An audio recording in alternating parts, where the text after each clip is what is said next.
is Culty. Welcome to Umbrella Rebellion. I'm Marcy. And I'm Dee. We are finding healing after leaving a cult. We will be discussing abuse and personal experience with the ATI, IBLP, and fundamental churches. Trigger warning. This podcast may contain descriptions of various forms of abuse.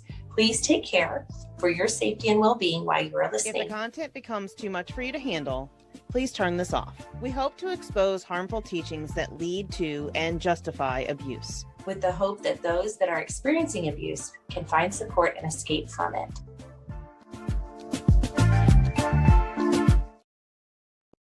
The thing's doing their thing. Hello, everyone. Good to see everybody. Hello, Miss Alicia. How are you doing today? It is a lovely day, is it not? I have no idea. I haven't been outside yet. I'm going to wait a few minutes and see if anybody else might. Oh, yeah. I was going to have a lazy day. And then my husband was like telling me what he wanted to do today. And I'm like, I want to go do that too. So I was like, okay, if we're going to go do that, I need you to help me clean this. And so he helped me clean my dresser off because it's been a long time since I've gotten anything cleaned in my house and I just can't stand it anymore. And I was like, oh no, I'm supposed to go live at 2 p.m. to do the Culty book club. I completely forgot. So past 2 hours, I've been trying to like hurry up and get stuff out. Oh, good. Yeah. So while you're cleaning, just stick me in your pocket and listen along, right? Hey, Jamie, good to see you, man. Oh, man, my neck has been killing me. Hopefully I can last long enough to read a good portion of this. Alrighty, let me get the Facebooks and the YouTubes set up to start reading. Why does it do that? I don't understand. I don't like the way that this does things sometimes. That's the one I wanted. There we go. I don't want to be a little dot and speck on the screen, but I don't want to take up most of the screen. Oh my goodness. Getting situated in my little recording corner is so funny because it's literally a recording corner and I've got my desk that I work at over here and like 3 or 4 feet away from me is my bed. So I kind of just cram myself in this corner. Oh, man. All right. So we are on chapter 3 of The Body Keeps the Score. And I'm going to dive in because I want to get through this and move on with my day because I have some stuff to do and I'm hoping it won't kill me or it won't unalive me. Gosh, I hate having to filter words for TikTok and the YouTubes. All right. So let's jump in. We are on chapter 3, Looking into the Brain, the Neuroscience Revolution. All right. If we could look through the skull into the brain of a consciously thinking person, and if the place of optimal excitability were luminous, we should see playing over the cerebral surface a bright spot with fantastic waving borders, constantly fluctuating in size and form, and surrounded by darkness, more or less deep, covering the rest of the hemisphere. Ivan Pavlov. You observe a lot by watching. Yogi Berra. In the early 1990s, novel brain imaging techniques opened up undreamed of capacities to gain a sophisticated understanding about the way the brain processes information. Gigantic multi-million-dollar machines based on advanced physics and computer technology rapidly made neuroscience into one of the most popular areas of research.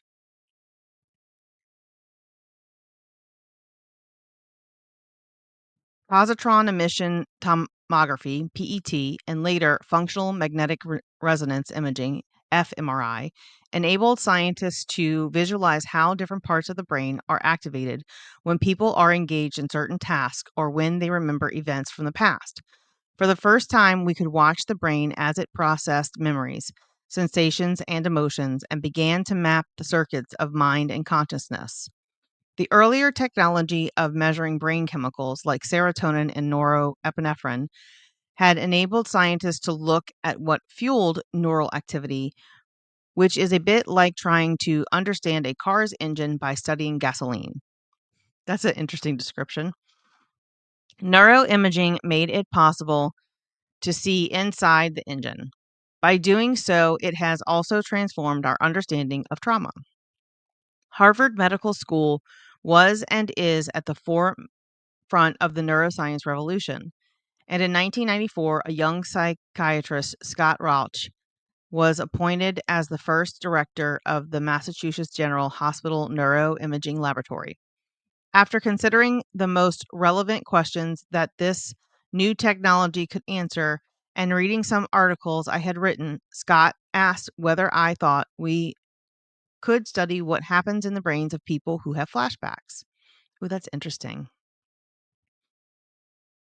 I had just finished a study on how trauma is remembered, to be discussed in Chapter 12, in which participants repeatedly told me how upsetting it was to be suddenly hijacked by images, feelings, and sounds from the past. When several said they wished they knew what trick their brains were playing on them during these flashbacks, I asked 8 of them if they would be willing to return to the clinic and lie still inside a scanner, and an entirely new experience that I described in detail, while we recreated a scene from the painful events that haunted them. To my surprise, all 8 agreed. I mean, yeah, answers are wonderful. Many of them expressing their hope that what we learned from their study could help other people. My research assistant, Rita Fizzler, who was working with us prior to entering Harvard Medical School, sat down with every participant and carefully constructed a script that recreated their trauma moment to moment. We deliberately tried to collect just isolated fragments of the experience,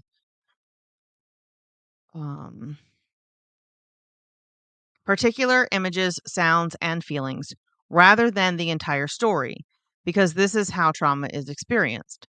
Rita also asked the participants to describe a scene where they felt safe and in control.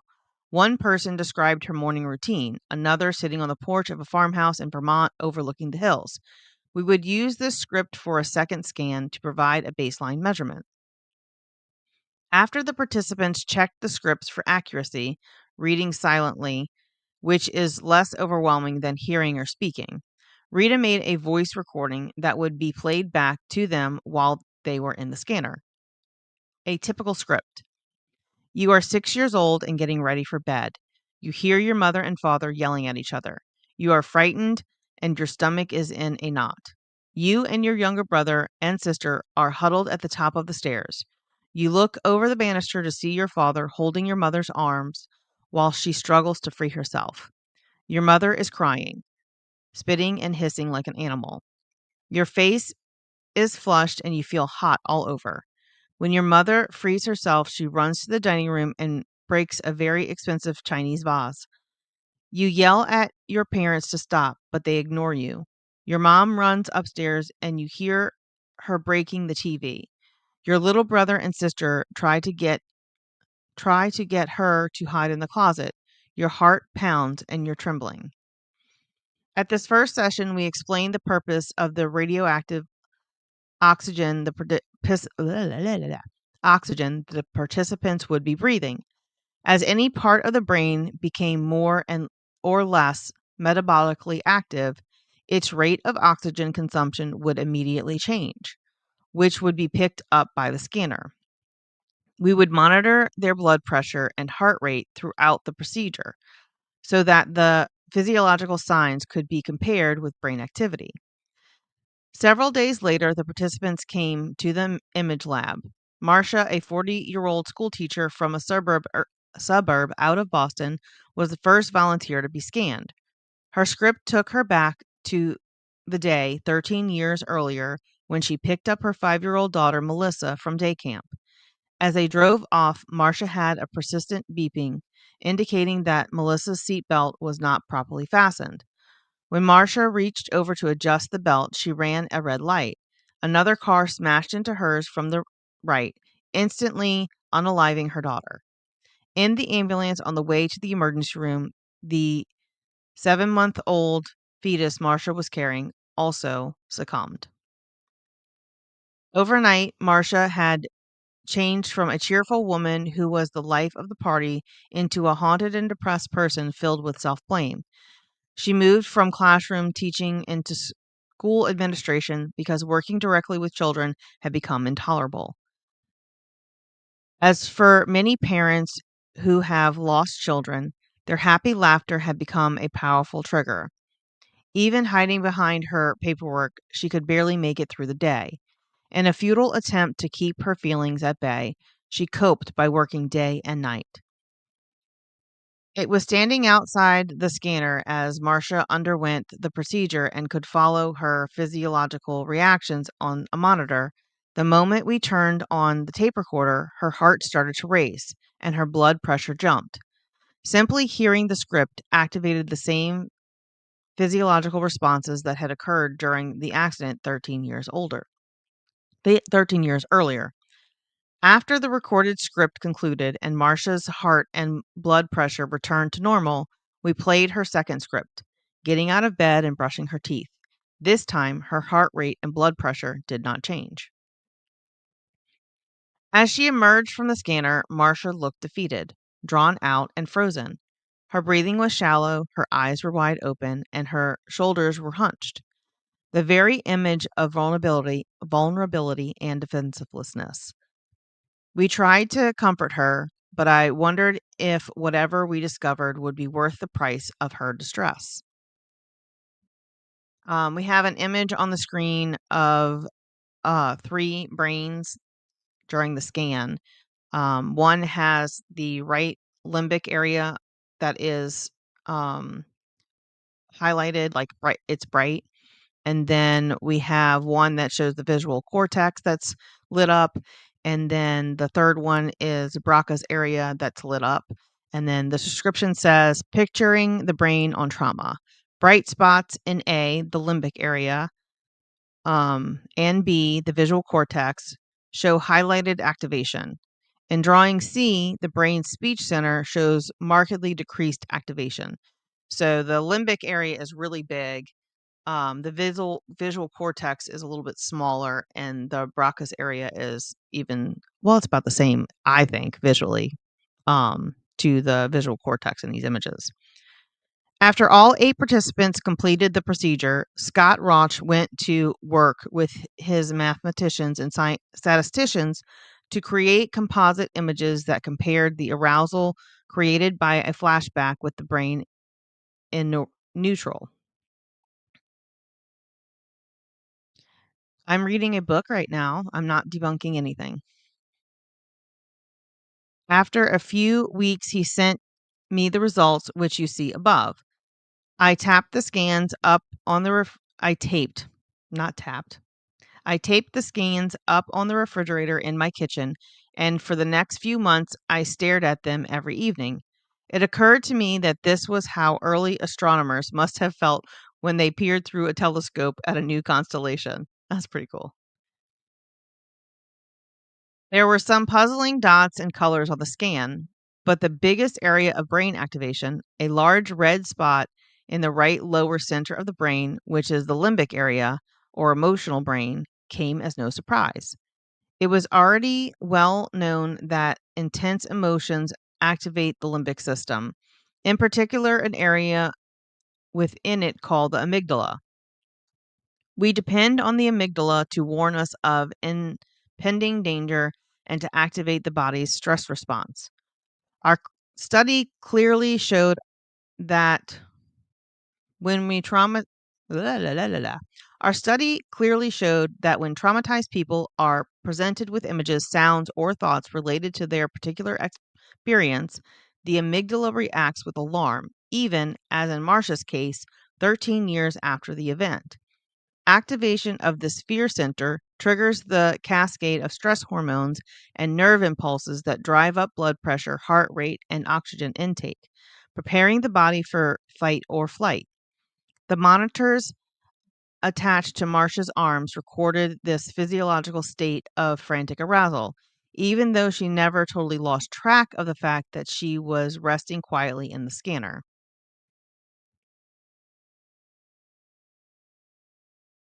I am a cult survivor, and we are reading books about trauma and trauma recovery.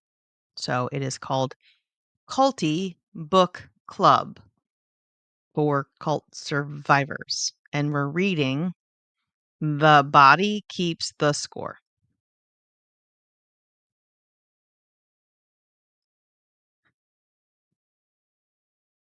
Okay. Just wanted to make sure you were clear. You don't have to be here if you don't like it. Speechless horror, our most surprising finding. Oh, speechless horror is the next section. Our most surprising finding was a white spot in the left frontal lobe of the cortex in a region called Broca's area. In this case, the change in color meant that there was significant decrease in the part of in that part of the brain. Broca's area is one of the speech centers of the brain, which is often affected in stroke patients when the blood supply to that region is cut off. Without a functioning Broca's area, you cannot put your thoughts and feelings into words. That would have been nice to have like a comparison of what like normal, like what the normal was. I'm sure they'll go into that, but like when you're first seeing it, it would have been helpful to see like the difference in like normal versus the subject during that script. Um our scan showed that Broca's area went offline whenever a flashback was triggered. In other words, we had visual proof that the effects of trauma are not necessarily different from and can overlap with the effects of physical lesions like strokes. This is pretty interesting because I know, like, for my son who has autism, one of the things that happens to him when he is having what we would consider a meltdown is his inability to communicate. And so it's essentially a trauma response in an autistic person when they go into meltdown, which I kind of understood, but I think I understand it on a different level now. All trauma is preverbal. Shakespeare captures this state of speechless terror in Macbeth. After the unalived king's body is discovered, oh horror, horror, horror! Tongue not heart can not conceive nor name thee. Confusion now hath made his masterpiece. Under extreme conditions, people may scream obscenities, call for their mother, howl in terror, or simply shut down. Victims of, I guess I can say this, we'll see.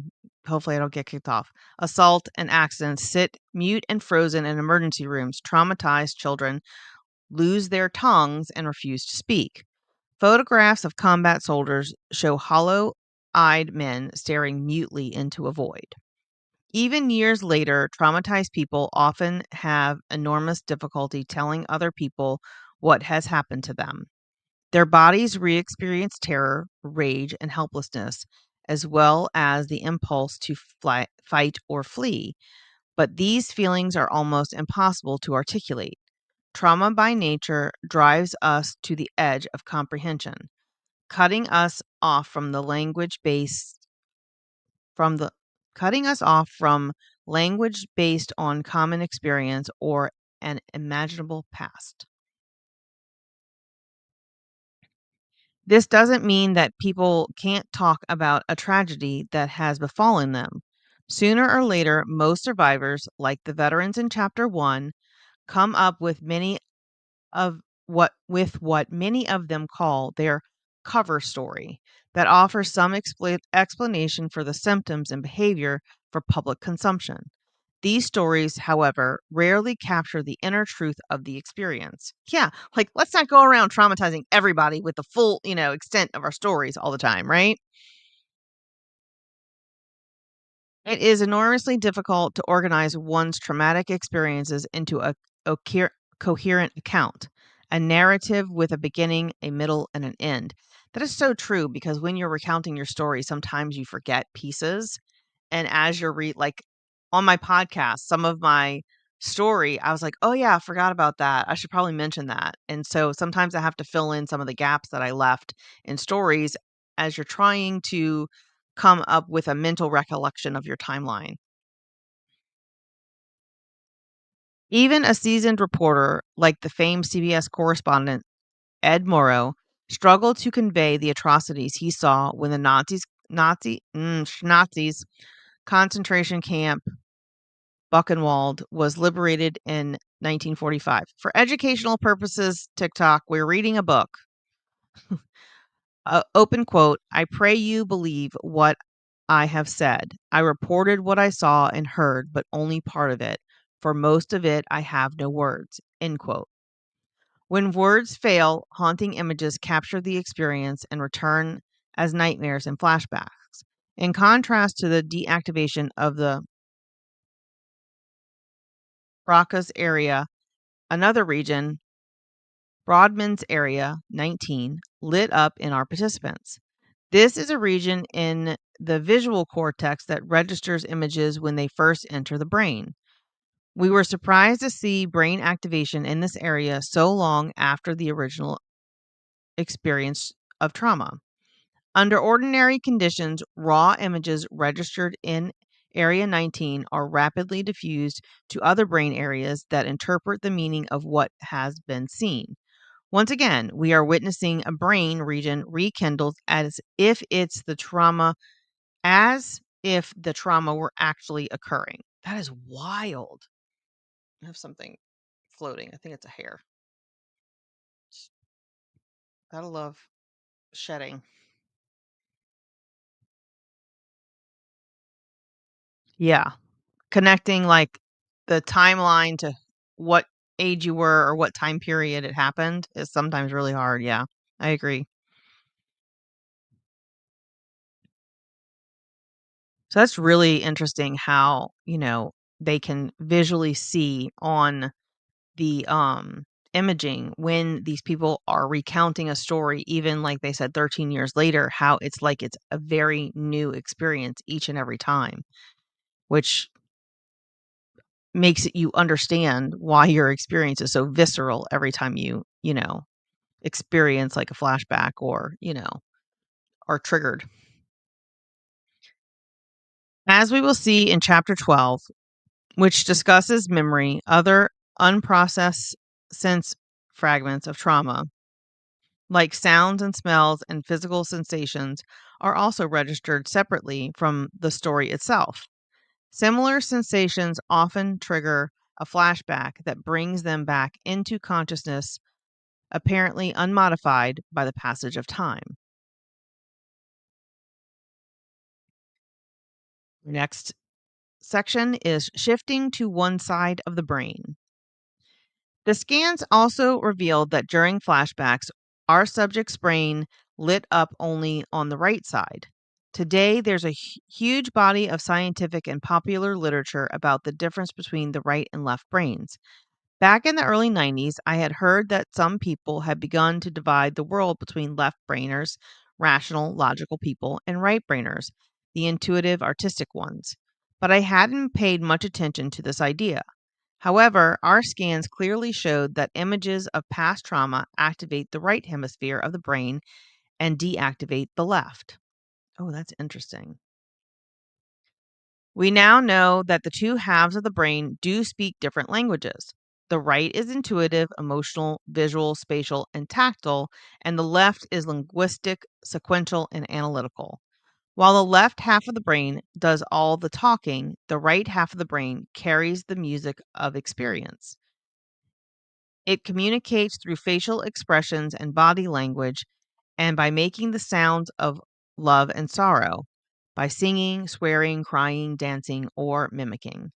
The right brain is the first to develop in the womb, and it carries the nonverbal communication between mothers and infants. That's interesting.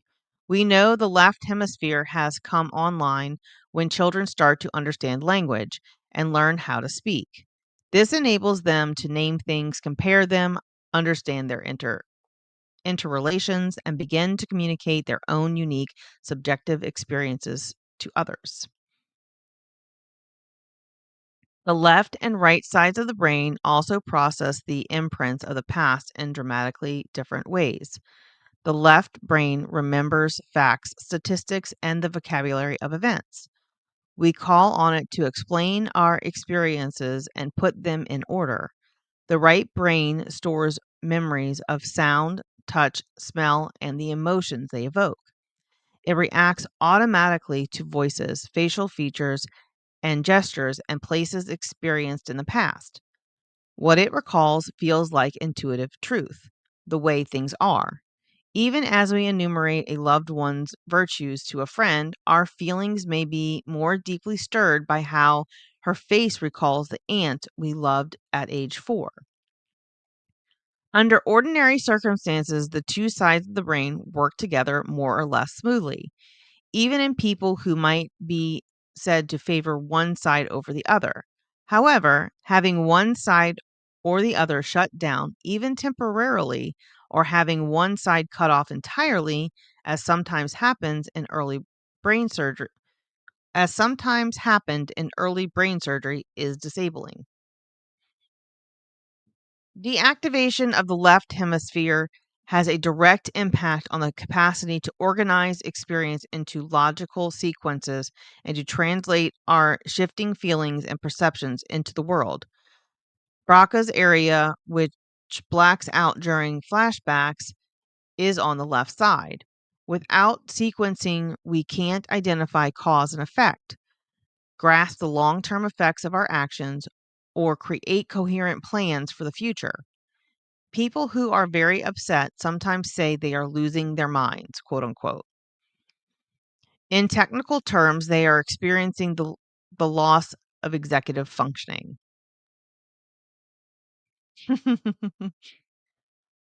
That's, yeah, I mean, it's possible. It makes me wonder, like, sometimes I listen to the 8D music that goes between the right and left ears, and it's very soothing for me. So, maybe something you want to look into to see if that might be helpful for you. When something reminds traumatized people of the past, their right brain reacts as if the traumatic event were happening in the present. But because their left brain is not working very well, they may not be aware that they are re experiencing and reenacting the past. They are just furious, terrified, enraged, ashamed, or frozen. After the emotional storm passes, they may look for something or somebody to blame for it. They behave the way they did because you were 10 minutes late, or because you burned the potatoes, or because you never listened to me. Of course, most of us have done this from time to time, but when we cool down, we hopefully can admit our mistake. Trauma interferes with this kind of awareness, and over time, our research demonstrated why. Stuck in fight or flight. What happened to Marsha in the blah, blah, blah, blah. What happened? Let me drink some water. Maybe that'll help.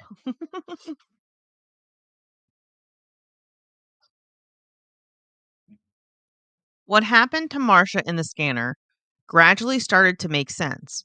13 years after her tragedy, we had activated the sensations, the sounds, and images from the accident.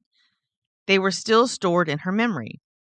When these sensations came to the surface, they activated her alarm system, which caused her to react as if she were back in the hospital being told that her daughter had succumbed to her injuries.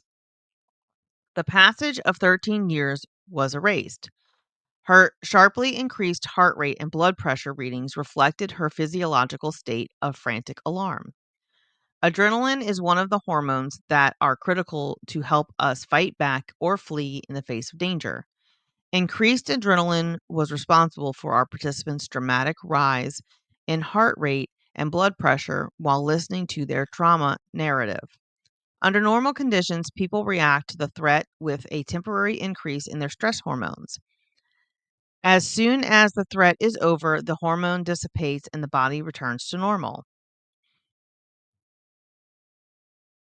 Yeah, I think I connected that. I may have forgotten at this point in time, but I did recognize that when I saw you changed your name. The stressed hormones of traumatized people, in contrast, take much longer return to baseline and spike quickly and disproportionately in response to mildly stressful stimuli. The insidious effects of constantly elevated stress hormones include memory and attention problems, irritability, and sleep disorders. They also contribute to many long term health issues, depending on which body system is most vulnerable in a particular individual. Sometimes the neurons don't connect in the brain, and yeah, I'm sometimes it yeah, memory's hard for me sometimes. I might not ever forget your face, but I will definitely forget your name. We now know that there is another possible response to threat, which our scans aren't yet capable of measuring. Some people simply go into denial. Their bodies register the threat, but their conscious minds go on as if nothing has happened. However, even through the mind, even though the mind may learn to ignore the messages from the emotional brain, the alarm signals don't stop.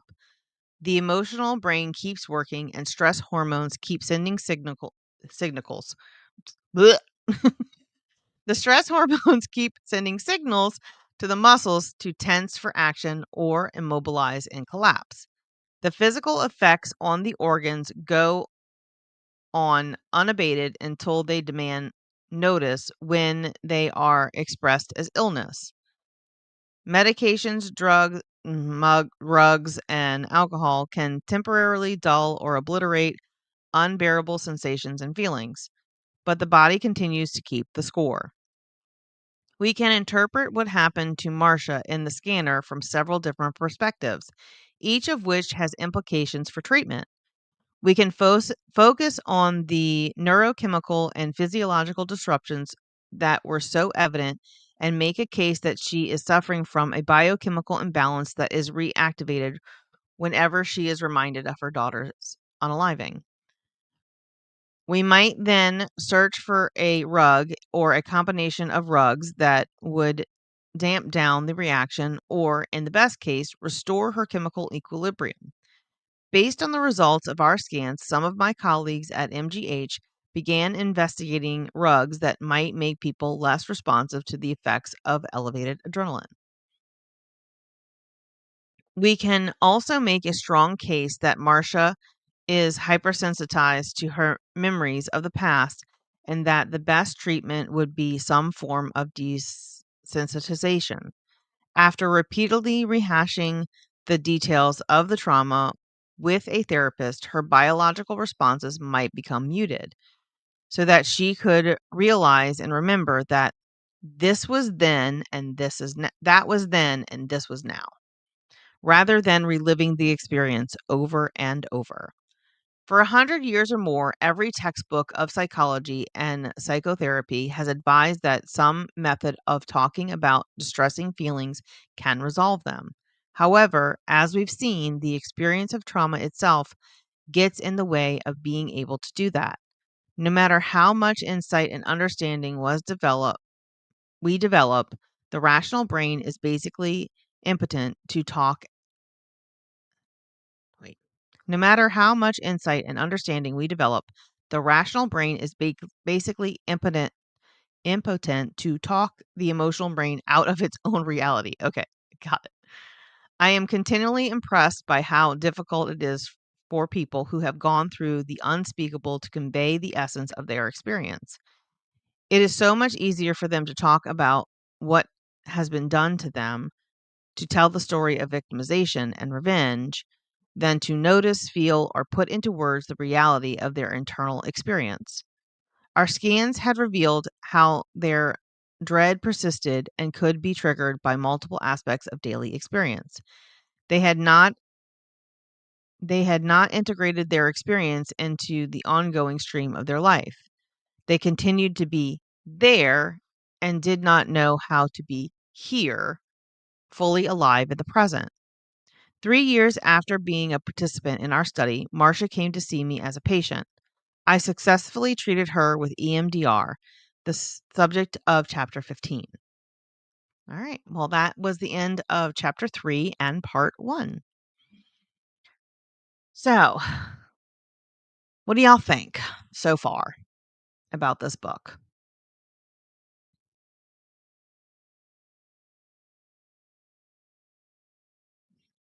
I think it's pretty interesting to see how the the science of it all reinforces some of the things that we've been talking about in trauma and trauma recovery, and how um there is data and evidence to what we are experiencing in our daily lives.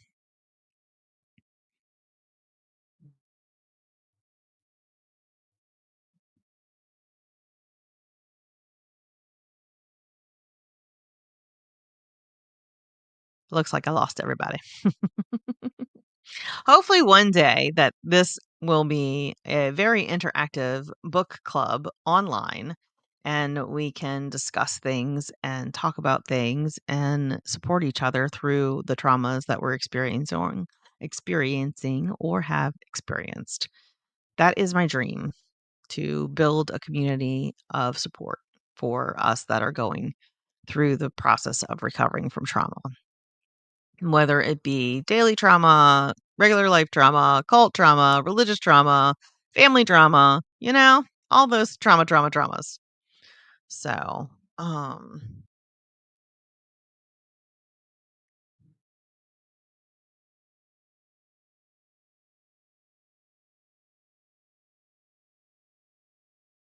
hmm,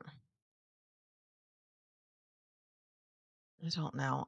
I'm trying to figure out how to work some of this stuff on the live now that I'm not familiar with, but I need to watch a tutorial because I got to see it to do it.